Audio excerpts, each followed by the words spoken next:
Hello, everybody. It's Karen. Let me fix my camera. I think that's okay. Today was, well, it's in the morning now, but it was Easter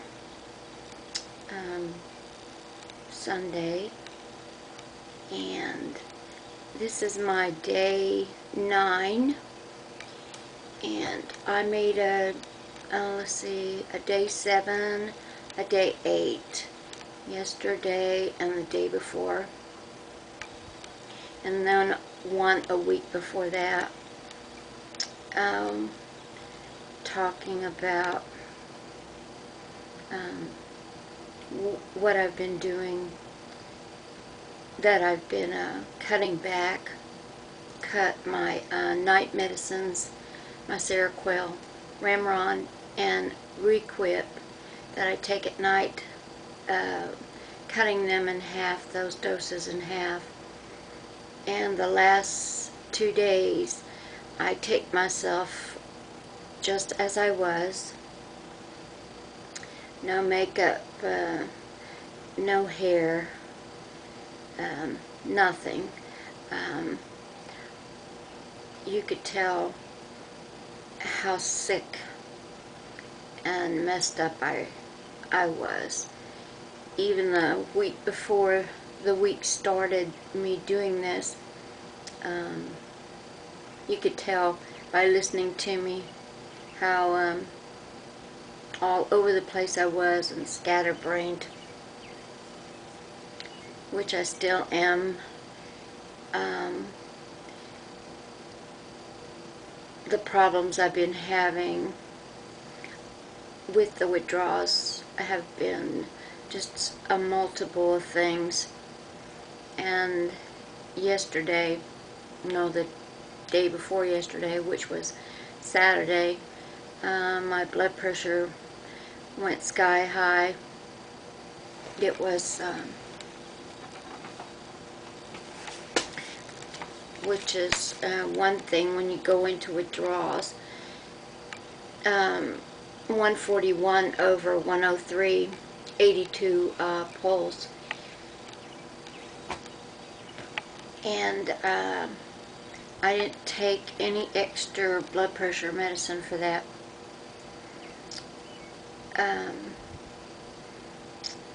But I was able to take something else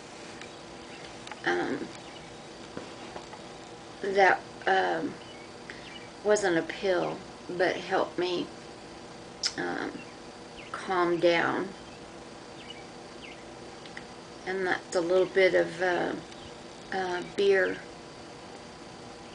You're not supposed to mix alcohol with your drugs, but it was just enough just to, you know, calm me down.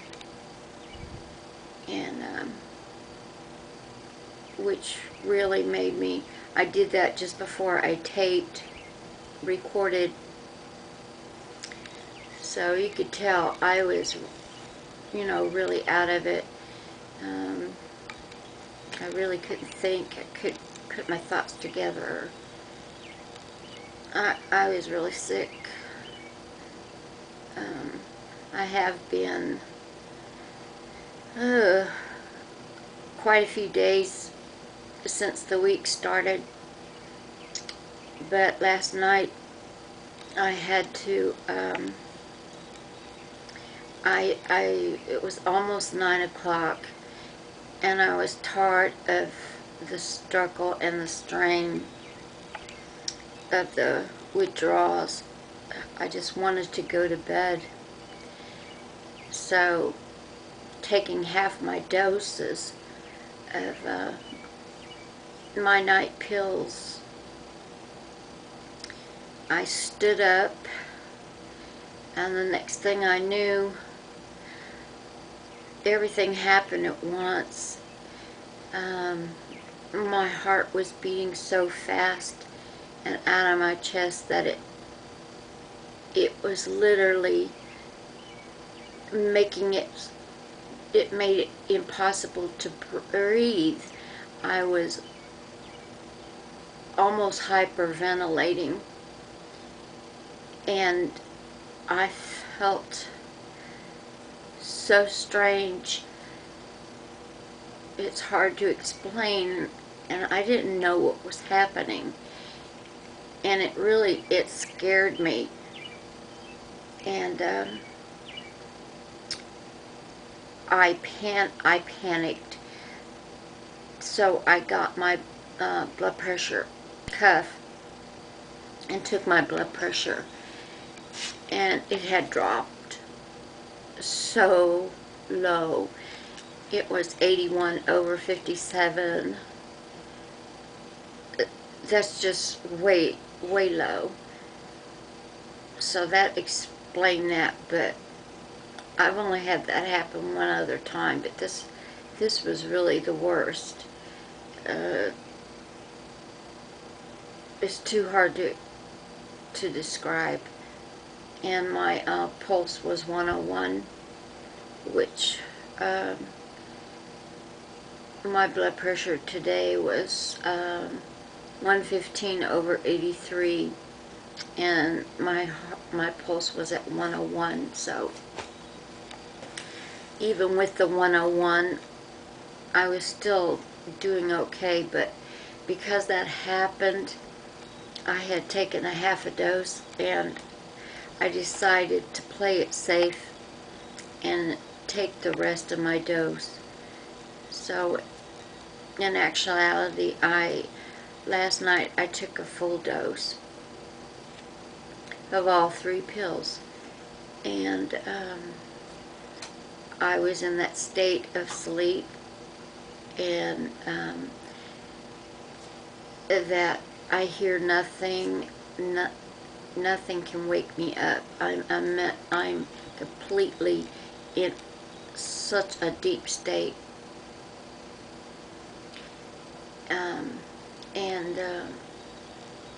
I've been getting, 8 or maybe 9 hours of sleep, even going through this withdrawal process. But I ended up sleeping 13 hours. And then, like I'd mentioned, the last 2 days, the reason why I'm doing this is because I'm having so many problems with adding the blood pressure pill onto the 6 pills. And the night pills make me, oh, there's a June bug in here. Anyway, my camera can quit anytime I need a new battery. Anyway, I lose my train of thought so easily because I feel rushed. Anyway, the night pills make it hard for me to wake up. When I wake up, I get up, but I can't wake up all the way. I can't go back to sleep. Because I'm not sleepy where I could go to sleep, but I'm in a stupor, and I stay that way for hours. Most of the day. I have no energy. I just feel so exhausted.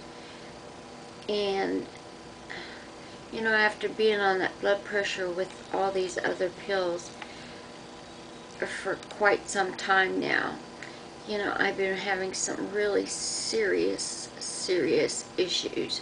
Like I said before, I really spiraled really bad. And I can't even go into that, but later maybe I can. Just, wanting to end it, 24/7 for months. it just haunted me. That was the major thing, and that when you get that way, that's really spiraled. You've hit bottom, you know. So you're dealing with that. It's just there. It's constant, because just everything has went wrong, and it took me, you know, until I guess me and Monty talked about it when I finally figured it out, you know, because something caused something to go wrong, and the only thing that was different was that pill added to these other psych pills. So anyway, it took me half the day to roll my hair and try to put some makeup on where I didn't look, I looked older than 60. I mean, you could say she really looks 60 now, but you could also say I looked worse than that. A very sick, old-looking person. When I see myself, it's frightening, you know. So, you know, I did the best job that I could for color, and, you know, under my eyes are so bad and severely dehydrated that my hands, you know, I have a lot of veins. I always have. You know, that's another thing that runs in my family. And I get dehydrated. I have to take sodium tablets. The veins just pop out so bad. It looks terrible. But there's nothing I can do about that. They just won't settle down. And, you know, your face is just drops everything, you know, from the stress, from the exhaustion of fighting these withdrawals. And that's another thing I'll get into when I'm more clear-minded, but I have to make a decision tonight. I think I'll try to cut back again and try to do this more gradually. I'm not going to taper my medications, but I don't want to stay at a whole dose, because I don't want that to build back up in my system after all this time, because I did not suffer all of what I've been through and what Monty's had to witness. You know, I can't let that, you know, be for nothing. You know, I've come this far. I made it past a week, you know, 7, 8, and the 9th day before I just about made it a week, and I had to stop. It was too much. I just couldn't handle it, and I don't want to give up, because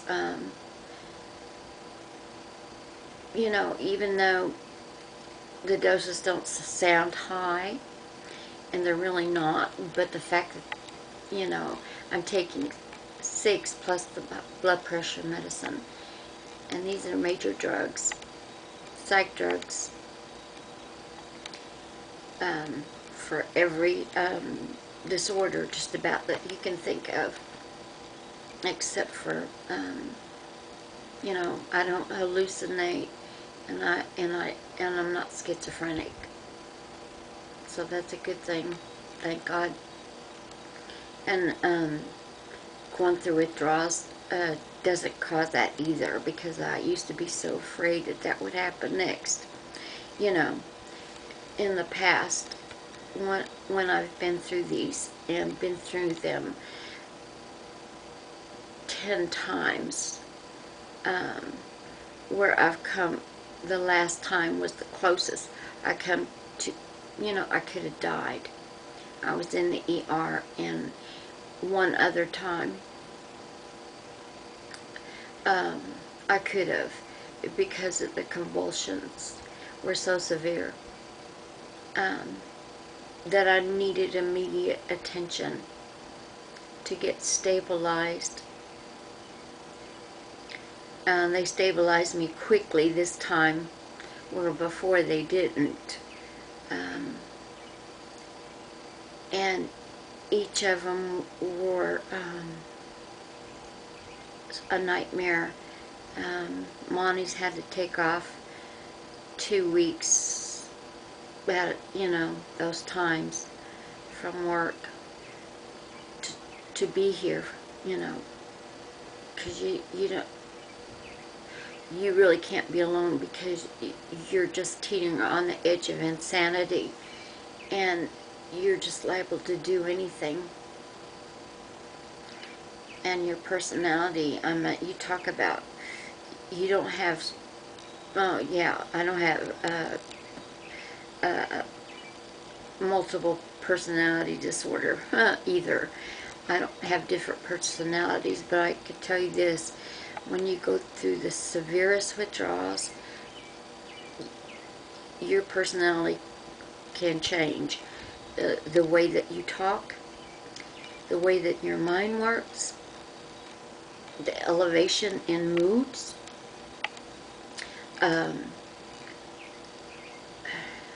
You can almost be like a little girl or a little boy or whatever.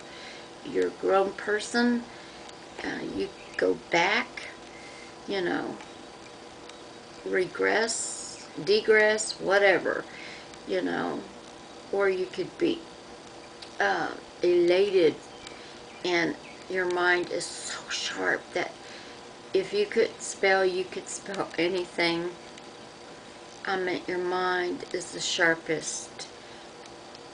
My mind was the sharpest it had ever been in my life. I could think of things instantly. I could spell. I could do math. I could create in my mind. There's levels of your brain that aren't even tapped into, and it's amazing. I have to tell you, sometimes I wish there was a way that particular thing was active. What triggers that? Something so severe is so dangerous, has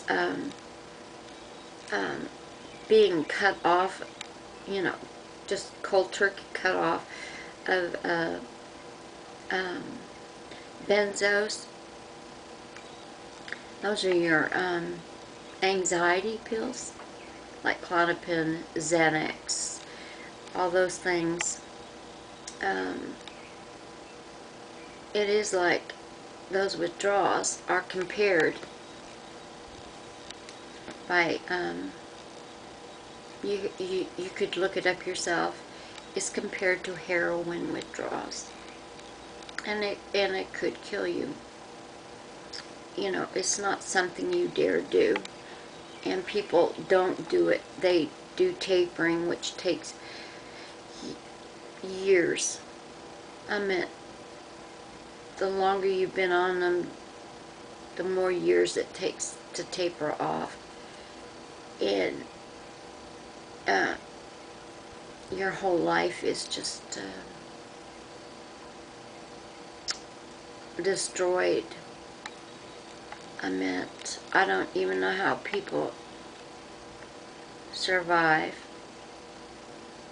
And I'm sure that most of them don't. And,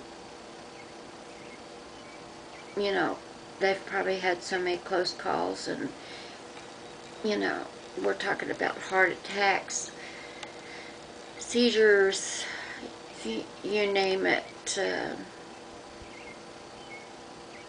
just anything could kill you, because you just can't take something like that, you know, like heroin. Somebody cold turkey in by themselves, you know, they can't do it. They'd rather just keep taking it until, you know, it kills them. They OD or whatever. So anyway, I don't know what I look like really, because you never do when you look at yourself in the mirror. But this way it gives me a chance, you know, to see that I can look better with a lot of help compared to the last 2 days. You know, nobody has seen me. I met none of my Facebook friends. April, Monty's sister's the only one, and Carol, my you know, best girlfriend that came down from Arkansas for those few days, saw me. But they didn't see me, you know, after I started the withdrawals, which was far worse than what they saw me, you know, even if I didn't have makeup on. So anyway, I just wanted to document this as day 9, and it's, I had to do what I had to do and take the whole dose. And tonight I'm going to half dose it again and then figure out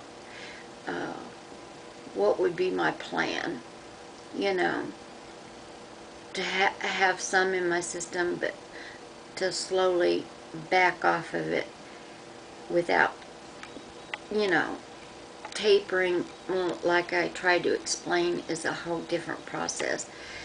You know, I can't take my pills and chop them perfectly, you know, to wing off like that. And like I said, that takes forever. So I have to figure out how many days on, how many days off. You know, I just don't want the whole dose to build up in my body, so I've got to figure that out. You know, a doctor, they're in a doctor that agrees with one another, and what they tell you to do might not work for you. I know my body better than anybody. I know what I'm feeling. I know, you know, I only know me. Not even Monty knows that. No one knows but God, you know, and me. So,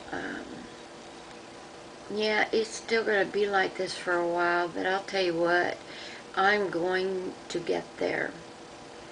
And hopefully I can keep documenting. It probably won't be every day, but I'll try when I'm really in a bad way experiencing something.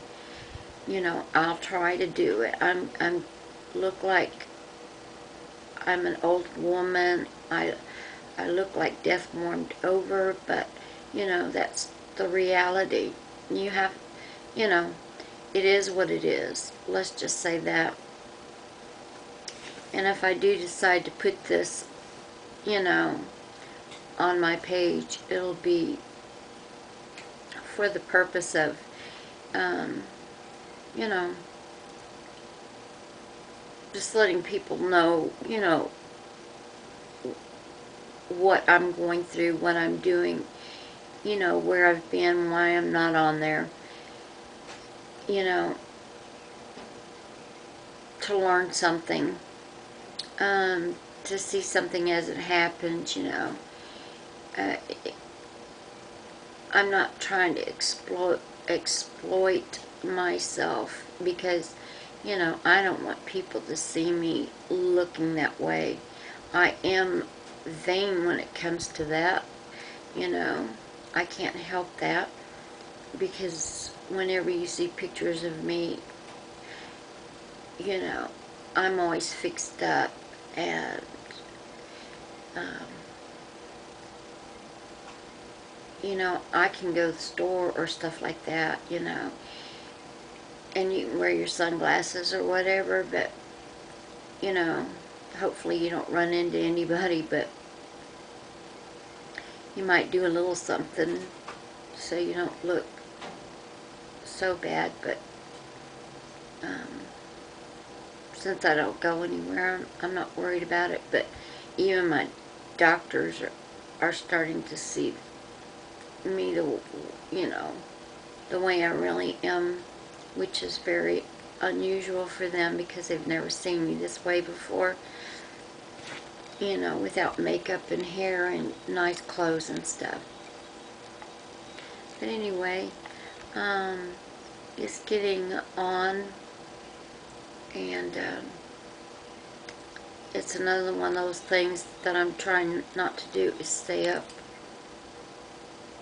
all morning until the next day, you know.